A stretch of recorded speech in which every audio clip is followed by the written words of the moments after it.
He is one of the top welterweight fighters in the world. And of course, the UFC 287, he'll be fighting in the co-main event against Jorge Masvidal. It is always my pleasure to speak to Gilbert Burns. Gilbert, how are you, my friend? I'm good, Damon. I'm good. Thank you.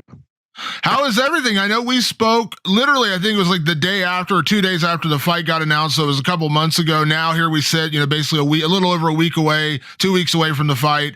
How is training camp? How is everything getting ready for the big co-main event? No, everything great, bro. They got a couple guys helping me out for this fight. Luke is here. Luke kind of moved to US. He's here helping me a lot. I got Kevin Lee. I got a bunch of guys helping me out for this fight. Jason Jackson, feeling great. Like tomorrow I still have one hard sparring. And then we're just gonna go in the details, make sure everything is good. But yeah, feeling good. Had a great camp. I love that was back to back, and feeling great. Good opportunity. Co-main event here in Miami against Masvidal. Big fight. Got even bigger after last weekend. Yeah, I'm excited. Absolutely. We'll talk a lot about that, of course, coming up. Now, I got to ask before we go too deep now, I got to ask, you got the hat on. Is the hair still kicking? You still got the hair? For sure, get the hair on. There it is. Sure, I love it. I love it. I love it. I told you, man, I'm digging the hair, man. I hope you continue to grow it out. My guy, everybody is. I like it. Everybody's saying the same, that I look younger and everything. So I will keep it.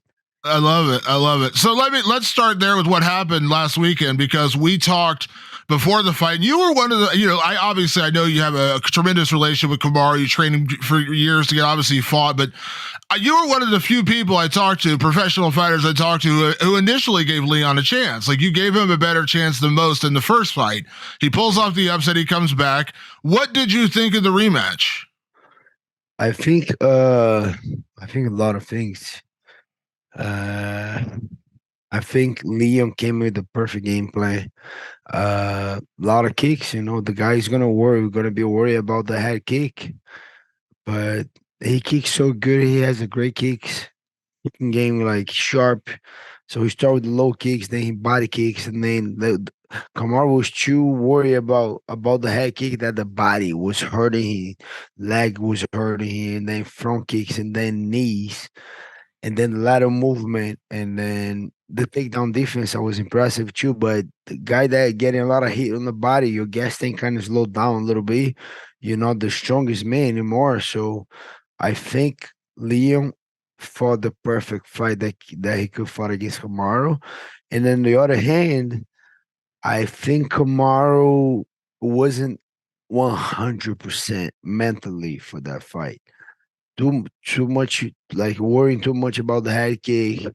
You can see, like, I know Kamaru. I couldn't see in the beginning that he wasn't letting go. He stopped the fence after one knee. He wasn't moving, trying to load up a lot in the beginning. I felt that he wasn't 100%, and one of his best weapon that I think he's wrestling. He didn't look as sharp. I'm not trying to throw nothing on Kamaru. I think he's a great fighter. He's one of the best that ever did that in dominated champion high level. But I think Kamaru wasn't in his best day. And in the other hand, Leon was on a great day, I think. And that's what happened. That's what I think. I will defer to your expertise, Gilbert, because obviously you're one of the best in the world, and I'm just kind of an observer watching. But when you talk about the wrestling, I noticed, at least in my mind, it looked like Kamaru wasn't fully committing to his takedowns. Like, he would go for it, but he wasn't driving through the takedowns like you have to drive through. Am I wrong in thinking, like, I just saw, like, he'd get him and then it would go against the cage and he'd just kind of like stand up again, like he wasn't committing to the takedown? I agree. There's a lot of factors why. Maybe the body kick is bothering him. Maybe Leon did a great job as well. But I think the one thing that my wrestling coach, that he was Kamaru wrestling coach, Greg Jones. That's one thing that he's very good at. Make sure you commit to the shots. When you take the guy down, make him pay for it. And Kamaru that's his best weapon. And my opinion, it didn't look sharp. Maybe it was affected from the kicks. Maybe it was affected for another thing. But on my eyes, it didn't look as sharp as it used to be. Yeah, yeah, it's like I said, it's one of those things. And again, credit to Leon Edwards. He proved a 100. lot of people wrong in the first one, and then again, he had. I mean, he looked good. He looked really good. He looked 100%. confident. And I know a lot of people talked about that. Like you gain confidence off a Yes. win, and I think he fought. I think he fought Kamaru a lot more confidently in the last fight than he did the Yes. other one. I agree 100%, especially after you knock the guy out. Like I said, I think the altitude he messed a lot with Leon. You know, the way he looked in the first round on the first fight, I was just like, wow. But then I was there live, and then second round, I said, man, why he stop it? What's going on? And then I saw a deep breath, and then like, man, the altitude messed with this guy. But then when he was a little bit more relaxed, like he looked in the last fight, bro, he was able to execute a perfect game plan. And yeah, I saw a clear win by Leon Edwards. Yeah. Are you happy? I mean, obviously, I know, again, you trained with Kamaru, you knew him, so I don't want to make it sound like this is a knock on Kamaru, but are you glad no matter who won that the division can now move on? Because we knew that was going to be the rematch. We knew as soon as the last fight ended, they were going to run it back, and it took, obviously, whatever it was, 6, 7 months to put it together. Now it seems like, we can finally move forward because I know you want that title shot. You talk about the title shot. Obviously, you're still one of the top guys in the world. Like, is there clarity now? Like, now we can kind of move on, and Leon is the champion, and now it's just kind of moving on with the division. Yeah, but I'm not happy because for sure I'm happy for Leon. You know, the guy a lot of ups and downs in career, COVID, this and that, lockdown. You know, he had the fight with Tyron Woodley. I got the fight with Tyron Woodley. Then Hamza fight, and the eye poke with Bilal Muhammad. I know the guy been through a lot, and I'm happy to see those guys going through a lot and getting gold. You know, for sure. But I'm not happy because the division. You know, because I think it's my own thought. I do think if Kamaru wins, he might will retire on that. I still think on that. I have no confirmation. There's a personal thought. I do think, but then that will be the clearest path because then Leon just lost. Kamaru retired. Then there's an open belt. You know what I mean? But yeah, but one guy has to win. Leon did a great job, and he deserves that. He won the fight. But I'm not less happy, more happy. You still got a lot of work to do. You know, that's the way I see it. And another thing, I know you're gonna ask about it, but before you ask, let me say, I think Kobe was very smart. I gotta give credit to this guy because he 1 year he's supposed to be out of the ranks. You know, he fought Masvidal last March 5th, and out of the blue, this guy go there and do the weigh-ins. I was just like, wow, like this guy is smart. I gotta give it to him, but we'll see. We'll see what's next. I think I have the opportunity to put a doubt in Dana White, all the critics, all the fans, all the media. If I go out there and get a spectacular finish against Masvidal, I can make it a case, you know, to be the next one for the title. So, but on the other hand, I know Masvidal got motivated for that too. You know, I think now he's like, wow, that's everything I need. You know, the fight is already set. You know, if Masvidal beats me, boom, that's it. He's next. The biggest fight for Leon. Great pay per view money for the UFC. What Leon did was Leon make my fight harder now. You know, I've been putting a lot of work. I'm ready. Nothing changed. But I think that lit a fire on Masvidal now. I think now the hungry Masvidal's coming. I'm looking forward to it. I think it's gonna be a great fight, great co-main. And if any one of us get a finish, I think there's a passport, there's a visa, there's a big case for title shot. And I hope it's me. You know, I'm putting a lot of work to it. I think we, if not 100%, at least you put a lot of doubts. Man, Burns next, man. You know, and that's in my power now. And then I, I'm working on it. I believe I can put a lot of doubts on these guys' mind with my performance. Yeah, it's funny, Gilbert. I've complimented you on this before on your YouTube channel. You've done analysis, you've done breakdowns. Again, I mentioned the Leon Edwards Kamaru Usman fight. Again, you were one of the guys who smartly said, like, you gave Leon a better chance than a lot of people did. And I've heard you make a couple of comments about the Colby thing, and you've kind of taken the high road. You haven't just like flipped out and said, why is this guy getting the title shot, blah, blah, blah. But at the same time, you're absolutely right, because, if you go out there and you starch Masvidal, and Masvidal, supposedly is the storyline with Leon because of the 3-piece Minnesota. We all know the story. You go out and starch this guy. And the other thing we got to realize, and I said this, I talked to Bilal Muhammad yesterday. I said this to him as well. We know Leon's not going to fight right away. I know they've talked about July and stuff, but come on, he just fought 5 rounds in March. He's probably not going to fight again until October, November. That's just typical championship timelines. You know what I mean?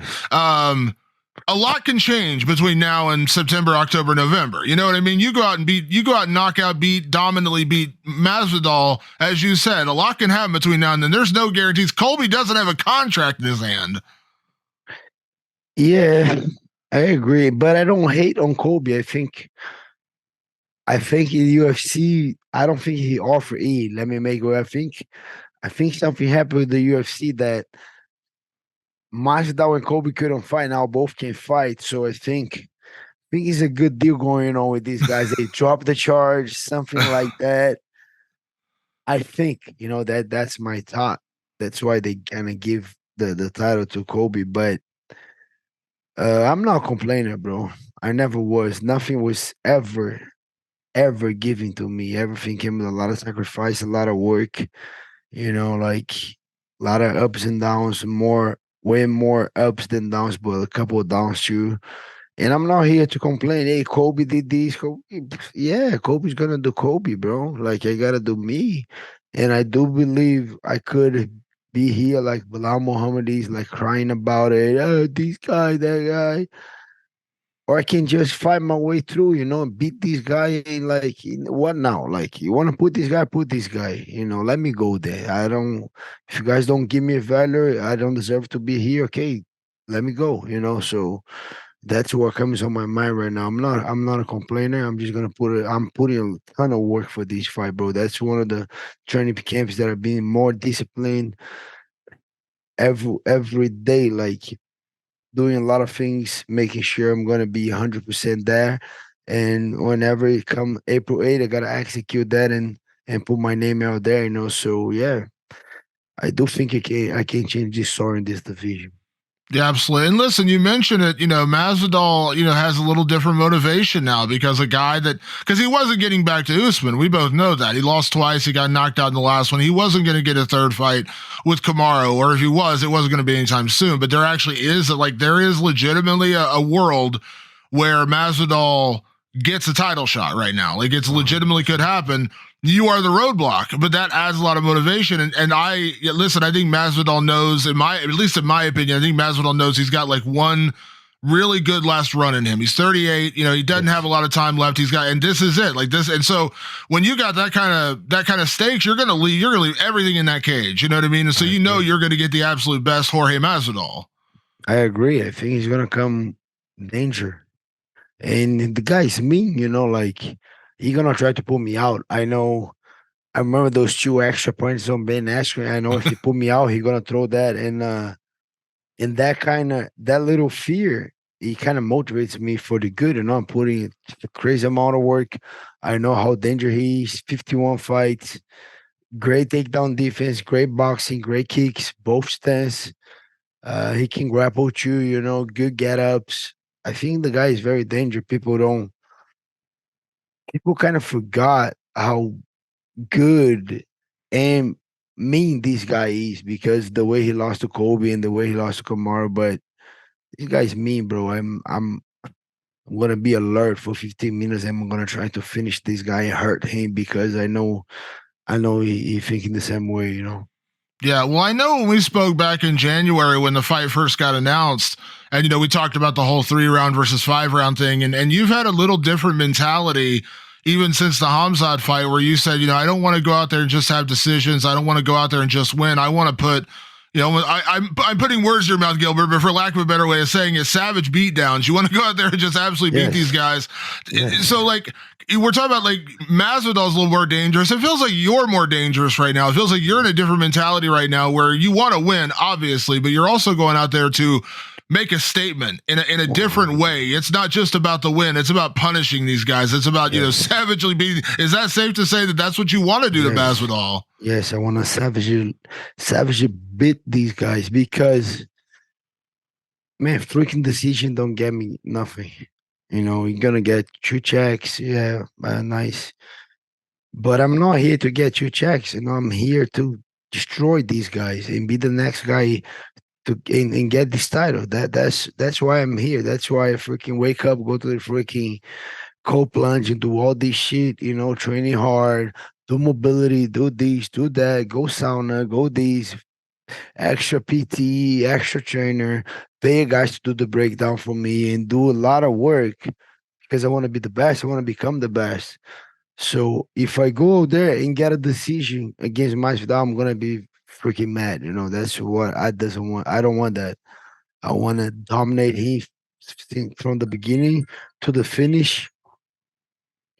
I want to dominate him from the beginning to the end, knock him out, TKO or submission. That's what I want to do. I don't want to be a decision not going to make me any happy. Yeah, well, I feel like one of the ways I always break down fights, Gilbert, is that I always look like who has more ways to win. Who has more ways to win? And I don't want to discount that, Masvidal could pull out some crazy submission, although I would bet everything I own and the rest of my house on the fact that you ain't getting submitted. But again, weird things happen. But like, I feel like you do have a lot of ways you can win this fight. You can submit him. You can out wrestle him. You can knock him out. We know you have knockout power. Your striking has come so far, and we've seen the kind of chin you have as well. It just feels like you do have more ways to win this fight. Is that fair to say? Like, I don't want to get you into game plan or breakdown. I'm not going to ask you this kind of questions, but like, it does feel like you have a lot of different ways you can beat Masvidal. Whereas for Masvidal, I feel like he's got one really good way, and that's going to be to get the knockout. That's what he's got to be. I feel like that's what he wants or needs to do. I agree. For sure, he can knock me down and go to submission, and that can happen. But yeah, I think he knockout. This guy's dangerous. Kicks, knees, elbow, boxing.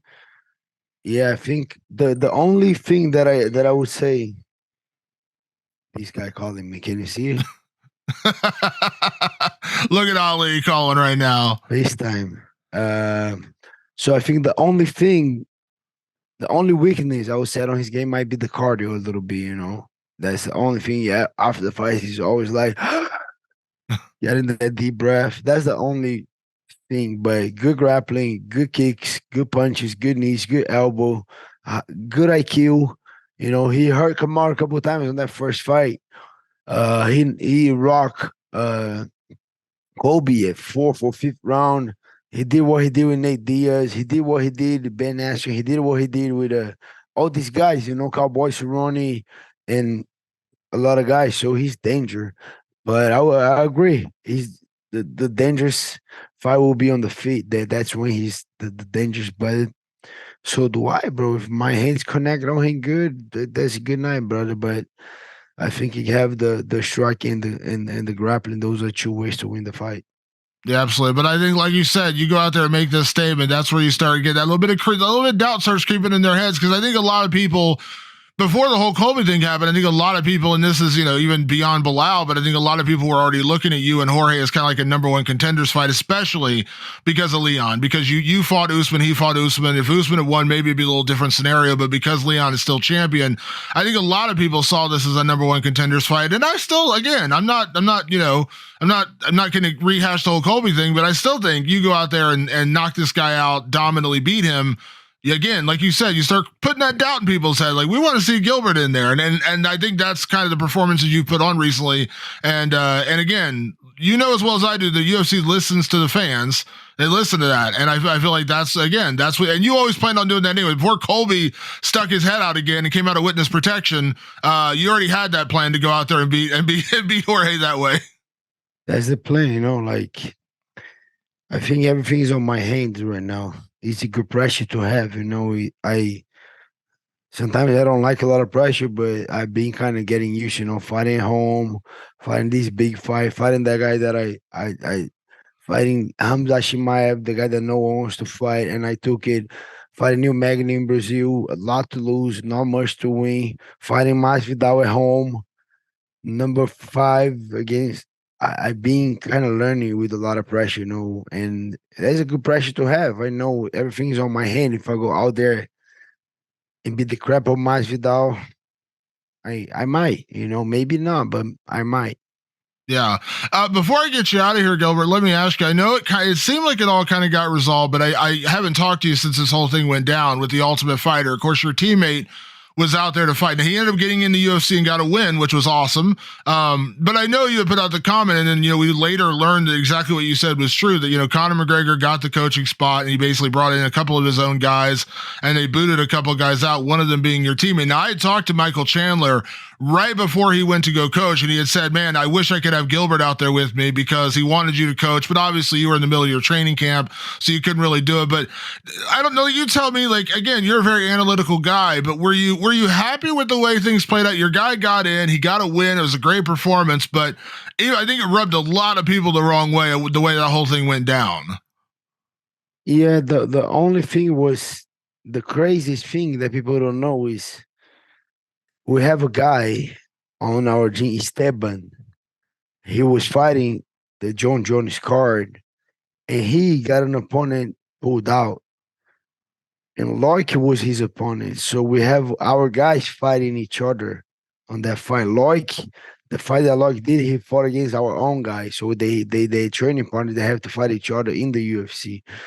So end up that was good, but I get it, like whenever you Conor McGregor in the UFC, you can do different things, and I was a little I get it, I just think if I really wanna if I'm doing the Ultimate Fighter show and I have 2 or 3 guys that I want to put in, I will let them know before and I'll put those guys there and get quarantined like everybody and do the whole thing like everybody. But I even might can push, hey, I need these 3 guys inside, but you're not gonna come the day to film and do that. That's when I got mad.